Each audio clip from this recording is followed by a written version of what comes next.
Ang oras ngayon ay alas 2 ng hapon. Ayan, dinidilig ni Glenn Madrona yung mga pichay.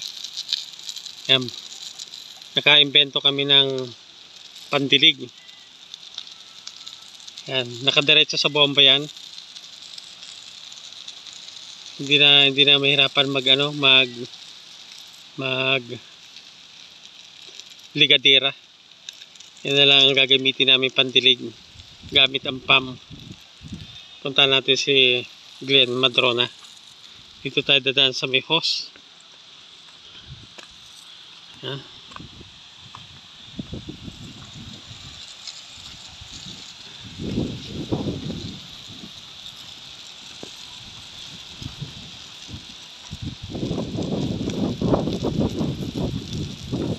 Ano, mas maganda ba yan pag ganyan? Dilig na dilig, no? Hindi ka na mahirapan magdala-dala. Kaso lang, kinabit ko to. basa kang pasirit. Oo. Hanggang dun sa dulo, no? Naabot pag hindi malakas ang hangin. Pero pag malakas ang hangin, di abot eh.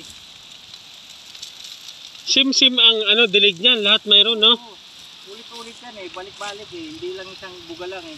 O mahangin, tinatamaan ako. Papasma ako. Ang ganda, no? Dito ka lang sa gitna, tapos patras-tras ka lang. Sakop na hanggang doon sa kabila na yon. Hindi tayo may laban. Ay. Makina lang yung maandar. Atras ka na doon, Noy. Hilahin ko ba? Hindi na. Ito na yan ang sukat niyan. Iyan na yung sukat niyan. Oo, balik-balik na lang. Balik-balik na lang. Basta ang gagawin mo, bago ka mag-umpisa doon, palagi sa dulo. Sa dulo, patras. Patras ka lang. Siguro ko mga kalating oras o isang oras. Ikita naman doon at 3 oras. Oo.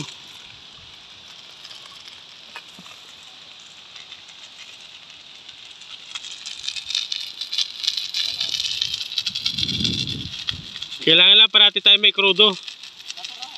Tapos yun, dapat mayroon tayong reserva yun. Pag nagkapera ka, bili ka na ng reserva. Isang generator, isang PAM para sigurado tayo. Hindi, mayroon naman tayong ano.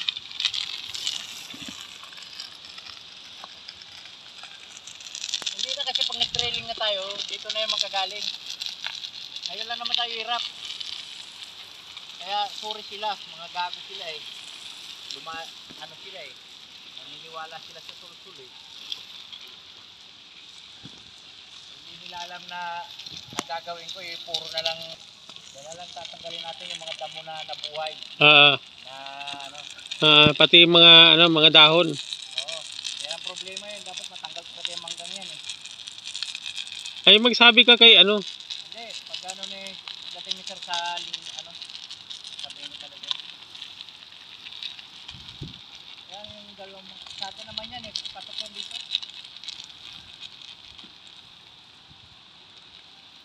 Kaya maglagay tayo ng next yan.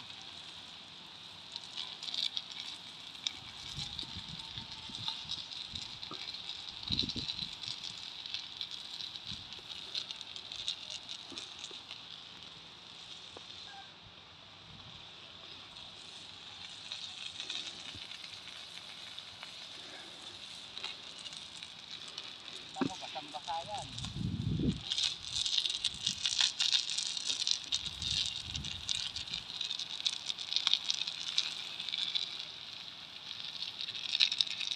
Ito tatang. Hindi tanga. Sabi nila tanga raw yun eh. Alin? Sa kanila tanga. Ang alin daw? Yan, tatang, tanga raw. Sabi ng mga gago yun.